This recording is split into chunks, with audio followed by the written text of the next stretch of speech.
கர்த்தருடைய பரிசுத்த நாமத்திற்கு மகிமை உண்டாவதாக. கிறிஸ்துவுக்குள் அன்பானவர்களே, பரிசுத்த வேதாமம் இப்படி நமக்கு போதிக்கின்றது.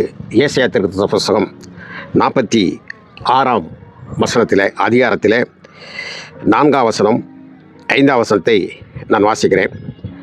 உங்கள் முதிர் வயதுள்ள வரைக்கும் நான் அப்படி செய்து வந்தேன், இனி மட்டும் நான் உங்களை தாங்குவேன். நான் அப்படி செய்து வந்தேன், இனிமேலும் நான் ஏந்துவேன். நான் சுமப்பேன், தப்பிவிப்பேன். யாருக்கு என்னை சாயலாலும் சமமுமாக்கி யாருக்கு நான் ஒப்பாகும் படிக்கு என்னை ஒப்பிடுவீர்கள் என்று சொல்லி பரிசுத்த வேதாகமத்தில் தேவனாகிய கர்த்தர் அவர் கேட்கிறார். நாம் ஒரு விஷயத்தை தெரிந்து கொள்ள வேண்டும். இந்த நாளிலே நவீன கிறிஸ்தவமாகவும் இந்த நவீன ஆராதனைகளிலே நவீனமான முறையில் தேவனுக்கு சமமாக விக்கிரக ஆராதனையை இன்றைக்கு கொண்டு வந்திருக்கிறார்கள். இதை மனசில் வைத்துக் கொள்ள வேண்டும். யாருக்கு சமமாக நம்முடைய தேவாதி தேவனை ஒப்பிட முடியும்? வானம், இப்பொழுது பாருங்கள், மேலே வானத்தை நாம் பார்க்கிறோம். பூமி இருக்கிறது. இன்னும் எண்ணிலடங்காத நட்சத்திர சேனைகளுடைய திரள் கூட்டம் இருக்கின்றன.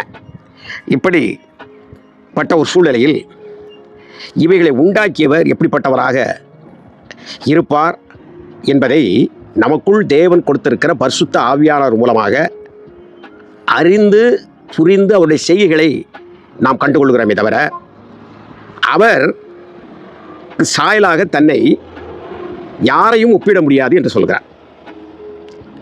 மனிதன் தன் பைக்குள் இருக்கக்கூடிய அல்லது தன்னுடைய பேங்கில் இருக்கக்கூடிய அக்கௌண்ட்டை எடுத்து அதை அப்படியே ஒரு தட்டானிடத்தில் கொடுக்கிறான். அவன் பொன்னினாலும் தங்கத்தினாலும் என் மண் உருண்டைகளினாலும் விக்கிரகத்தை வார்ப்பிக்கிறார்கள். நான் கிறிஸ்தவ ஆராதனை செய்து கொண்டிருக்கக்கூடிய கர்த்தருடைய பிள்ளைகளுக்காக நவீன விக்கிரகம் என்ற அடிப்படையில் நான் உங்களோடு பேசுகிறேன். அதை நீங்கள் மனதில் வைத்துக் கொள்ளுங்கள். ஆகவே அவர்கள் ஒரு உருவத்தை கற்பனையிலே செய்து விடுகிறார்கள். மனிதர்களுக்கு எட்டிய கற்பனையிலே அவர்கள் செய்துவிட்டு அது தேவனுக்கு சமமாக அன்றைக்கு இஸ்ரேலர்கள் அப்படி செய்தார்கள். இன்றைக்கு தேவனால் மீட்கப்பட்டிருக்கக்கூடிய மக்கள் சபையாக இருக்கக்கூடிய சபைகளுக்குள்ளே இந்த நவீனமான முறையில் சில ஆராதனைகள் விக்கிரகங்களாக மாறிவிட்டது என்பதுதான் வேதனைக்குரியதாக இருக்கிறது. ஒன்று நீங்கள் தெரிந்து கொள்ள வேண்டும். சத்தியத்தின்படி வாழ்கிறாயா, தேவனுடைய வார்த்தையின்படி வாழ்கிறாயா என்று இன்றைக்கு மக்களை கேட்பதற்கு மாறாக நீ வாழ்ந்து கொண்டிருப்பது கர்த்தருடைய கிருபையில் வாழ்கிறாயா அல்லது கர்த்தருடைய விசுவாசத்தில் வாழ்கிறாயா கேட்க வேண்டாம் என்று நான் சொல்ல வரவில்லை. இதை நன்றாக தெரிந்து கொள்ள வேண்டும். யார் வேணாலும் விசுவாசிக்கலாம் கர்த்தரை, யார் வேணுமானாலும் கர்த்தருடைய கிருபை பொறுமையாக இருந்து கொண்டிருக்கலாம், அது வேறு விஷயம். ஆனால் ஒரு மனிதன் கர்த்தருக்குள் அவன் வாழ வேண்டும் என்பதுதான் இங்கே முக்கியமான ஒரு தரவரிசையாக இருக்கிறது. அதற்கு அவர் விளம்பிய வார்த்தைகளின்படி, இந்த பரிசுத்த வேதாமம் கற்றுக் கொடுக்கக்கூடிய இந்த வார்த்தையின்படி அவன் வாழ வேண்டும். அவர் வாயிலிருந்து அந்த வார்த்தைகளை நான் உள்வாங்கிக் கொண்டு அந்த வார்த்தையினுடைய வெளிப்பாடாக இருக்க வேண்டும். நம்முடைய செயல்கள் எப்படி அவருடைய வார்த்தை இந்த வானத்தையும் பூமியையும் சிருஷ்டித்து காணப்படுகிறவைகளும் காணப்படாதவைகளும் இன்னும் நாம் விசேஷமாக எதிர்பார்க்கக்கூடிய அனைத்து காரியங்களையும் எப்படி உருவாக்கிட்டோ அதுபோல நம்முடைய வாயிலிருந்து வார்த்தைகள் உருவாக்க வேண்டும் என்றால் கர்த்தருடைய வார்த்தையை உள்வாங்கிக் கொண்டு அந்த வார்த்தைகளின் தர வரிசையின்படி அதன்படி நாம் அதை நடந்து கொண்டு அதை போதிக்கின்ற பொழுது, அதை கிரியையிலே வெளிப்படுத்துகிற பொழுது இவைகளெல்லாம் நடக்கும் என்று வேதம் சொல்கிறது.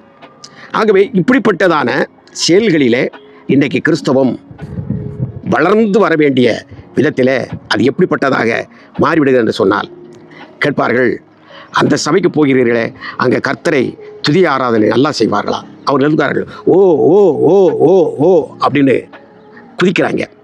அப்படியே ஆடி ஆடி குதிக்கிறாங்க.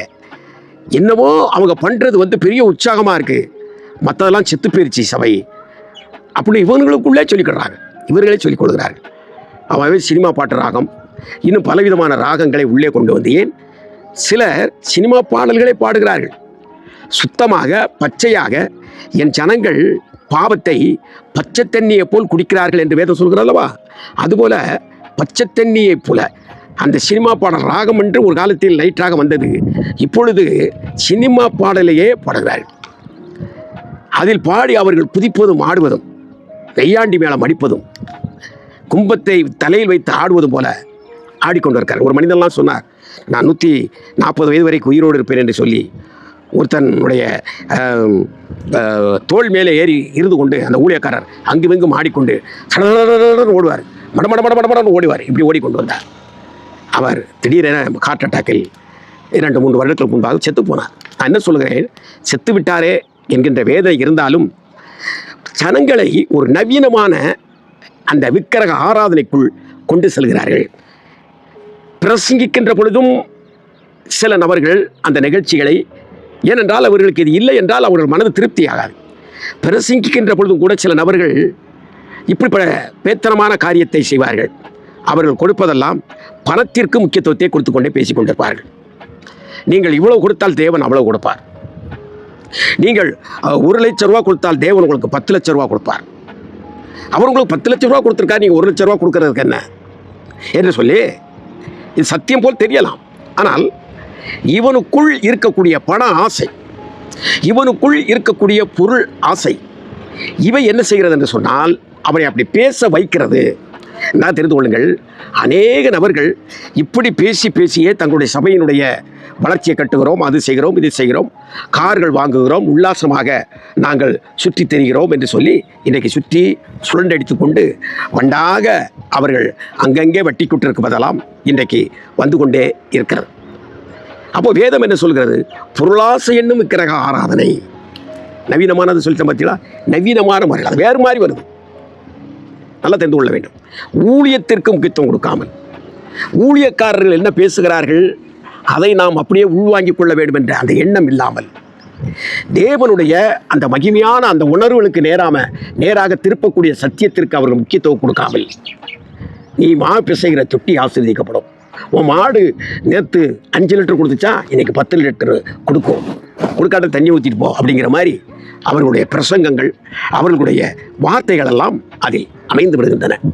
இப்படி அமைந்து விடுகின்ற பொழுது மக்கள் என்ன செய்கிறார்கள் என்றால் அந்த ஆரவாரத்துக்குள்ளே தான் இருக்கிறார்கள்.